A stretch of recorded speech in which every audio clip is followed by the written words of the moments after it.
निश्चित रूप से भोले जी महाराज और माता मंगला जी जो सेवा का काम कर रहे हैं, इस समय देश के 28 राज्यों में इस प्रकार के काम चल रहे हैं।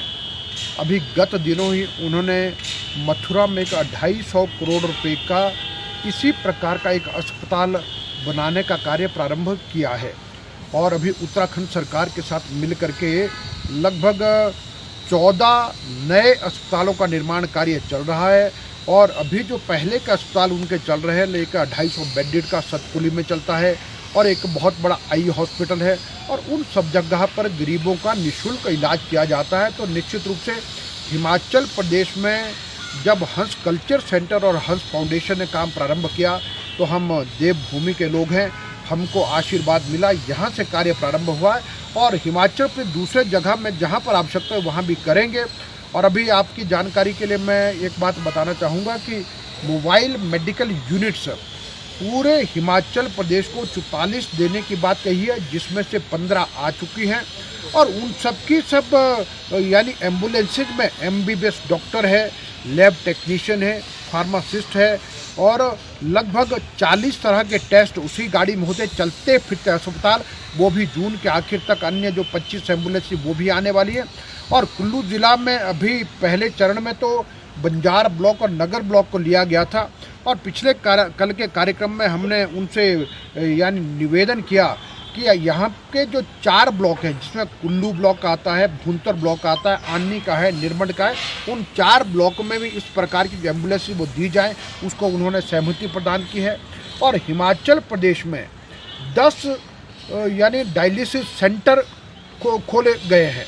और जिन डायलिसिस सेंटर में यानी फ्री डायलिसिस होता है, और पिछले कल के कार्यक्रम में पूज्य माता जी ने कहा है कि हम मनाली के सिविल हॉस्पिटल में भी वैसा डायलिसिस सेंटर खोल के देंगे, और साथ में उसी प्रकार का डायलिसिस सेंटर हम बंजार के सिविल हॉस्पिटल में भी खोल करके देंगे। ये भी उन्होंने हम बात को माना है।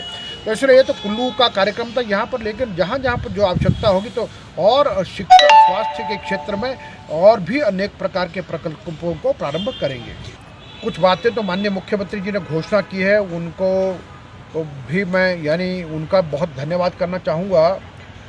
और साथ में जो भोले महाराज माता मंगला जी ने कहा है, उसमें एक तो हमने विषय ये रखा था कि रोहतांग दुनिया में जाना जाता है, लोग रोहतांग देखने के लिए आते हैं, लेकिन रोहतांग का एक और बड़ा महत्व है, उसकी जानकारी भी दुनिया को मिलनी चाहिए।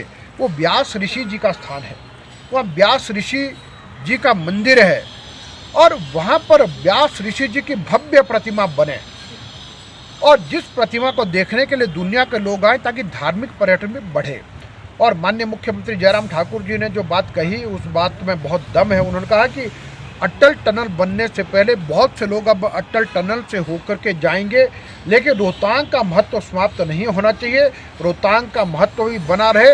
और रोहतांग व्यास ऋषि जी के कारण से दुनिया में जाना जाता है वो भी, और इसलिए वहाँ पर जो भी उस पर जो आर्थिक रूप से जो भी यानी पैसा खर्च होगा, तो वो हंस फाउंडेशन और हंस कल्चर सेंटर में पूज्य माता जी ने कहा कि वो हम करेंगे, और ये एक बहुत बड़ी सौगात है।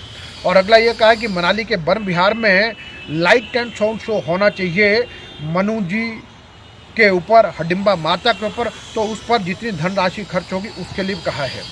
और उसी में पर्यटन की दृष्टि से बर्फ़ का महत्व बहुत बड़ा है, और बर्फ़ पड़ती रहनी चाहिए, और इसके लिए स्नो मेकिंग मशीन देने की बात कही है, और वहाँ पर स्नो ग्रूमिंग मशीन देने की बात कही गई है, और स्की लिफ्ट जो मोटरेबल है, मोबाइल है, वो देने की बात की है। अब ये सारी चीज़ें होंगी तो निश्चित रूप से बर्फ़ के कारण से हमारा पर्यटन बढ़ेगा, और हमारे स्थानीय बच्चे जो इस सारे कारोबार से जुड़े हैं, चाहे वो होटलियर्स हैं, चाहे टैक्सी ऑपरेटर, चाहे स्कीइंग करने वाले, एडवेंचर स्पोर्ट्स वाले, सभी को बहुत अधिक लाभ इन सब बातों से मिलेगा, और ये सब हमको पूरा करके देंगे। इसके लिए पूज्य भोले महाराज और माता मंगला जी ने सहमति प्रदान की है।